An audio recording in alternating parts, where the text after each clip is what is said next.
साथियों नमस्कार। पंचांग देखना सीखे तथा ज्योतिष वाणी चैनल में आप लोगों को हार्दिक स्वागत करता हूँ। साथियों, हमेशा की भांति मैं आप लोगों के सामने एक ऐसी बातें आपको बताने आज जा रहा हूँ जो लगभग हमको उम्मीद है कि आप नहीं जानते होंगे। आज उस बातों की चर्चा हम लोग करेंगे जो कि हम पंचांग में हमेशा देखते हैं या सुनते हैं कि अमुक संवत, अमुक कल्प, अमुक मनवंतर या संवत्सर का प्रारंभ कब होता है। इसको हम कैसे समझेंगे। प्रायः शक संवत की भी बातें होती है। तो शक संवत भी क्या है, संवत में कितने भाग हैं, कौन संवत हमारे यहाँ प्रचलित है जिसकी राष्ट्रीय मान्यता प्राप्त है, इन सब बातों की हम लोग चर्चा करेंगे। तो संवत क्या है इसको समझें। साथियों, मैं हमेशा आप लोगों से मैं ये कहता हूँ कि आप लोग प्रयास करें, ये कॉपी और कलम लेकर बैठें ताकि आप लोगों को समझ में आ जाए। यदि कोई चीज़ भूल हो तो अब आप उस कॉपी को पलट करके देख सकते हैं। यदि आप लोगों को मेरा वीडियो जो अपलोड किया जा रहा है या यदि लाइक करते हैं तो बहुत अच्छा है, सब्सक्राइब करते हैं तो बहुत अच्छा है, शेयर भी करते हैं तो अति उत्तम है।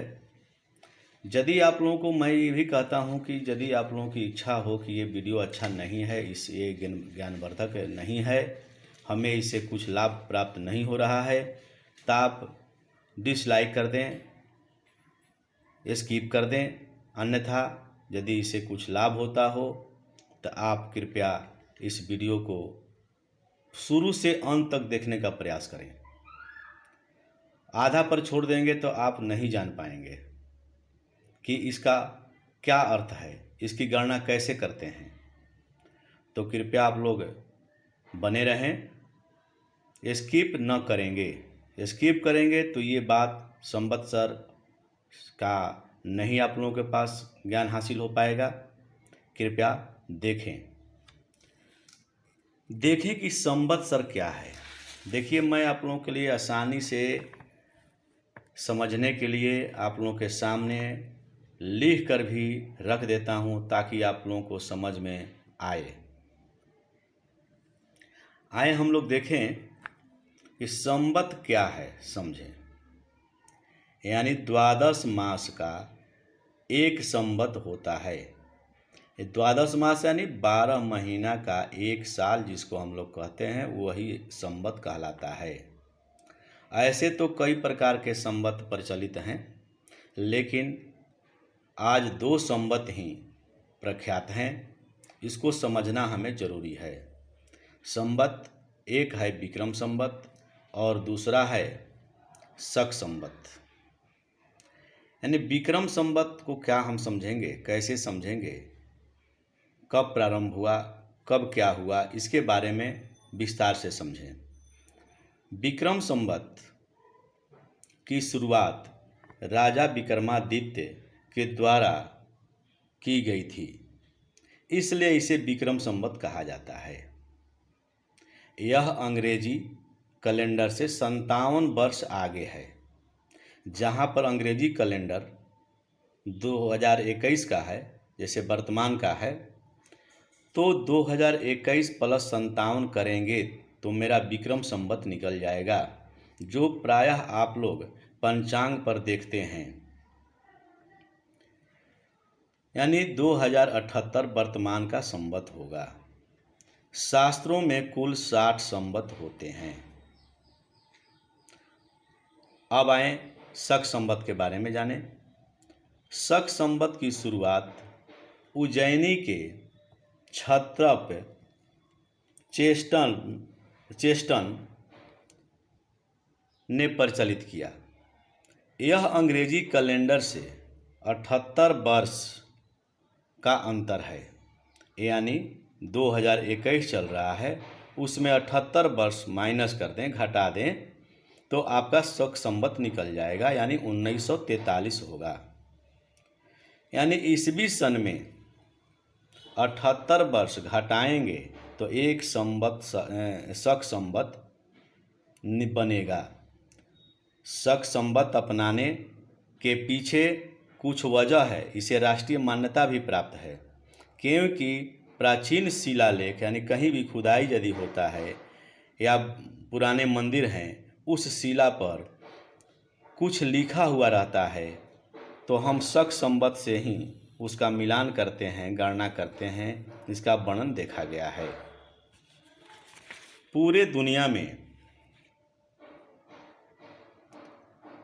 काल गणना की दो ही आधार है, सौर चक्र और चंद्र चक्र।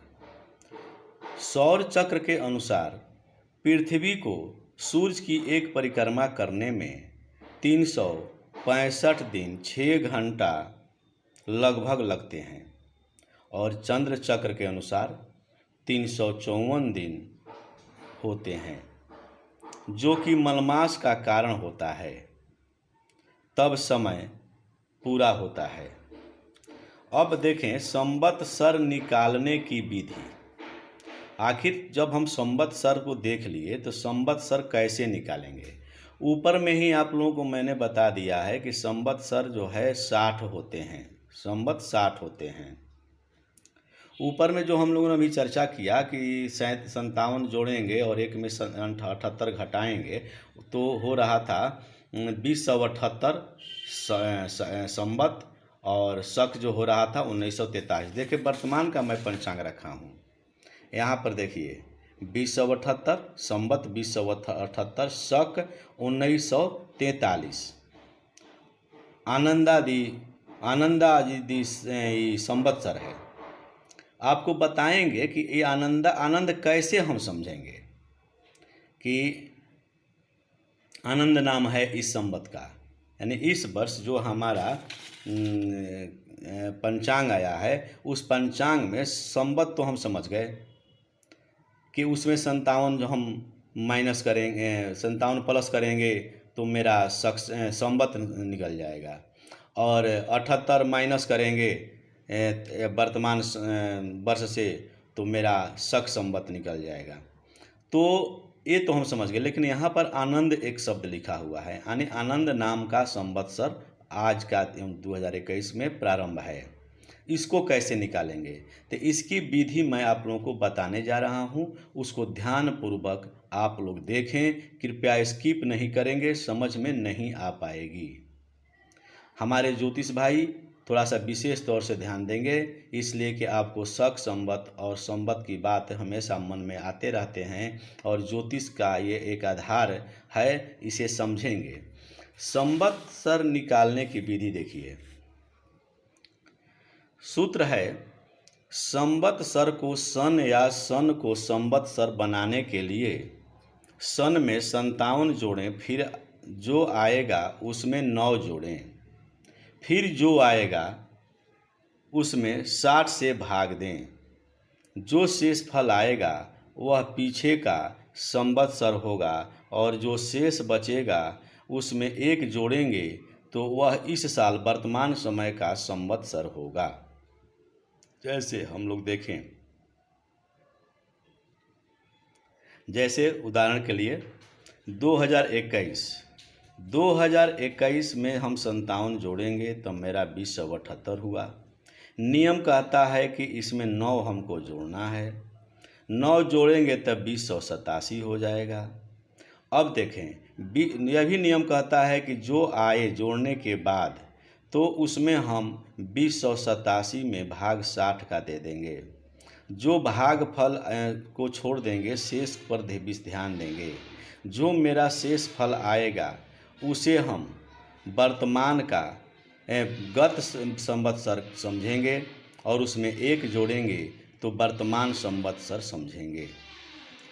तो भाग देना है सिर्फ, जैसे इसमें 3 का भाग दिए और यहाँ पर 24 होगा, यानी 4 हो जाएगा, छूटा हुआ है। तो हमको भागफल पर विशेष ध्यान नहीं देना है, हमको शेष पर ध्यान देना है। तो शेष मेरा 47 आता है।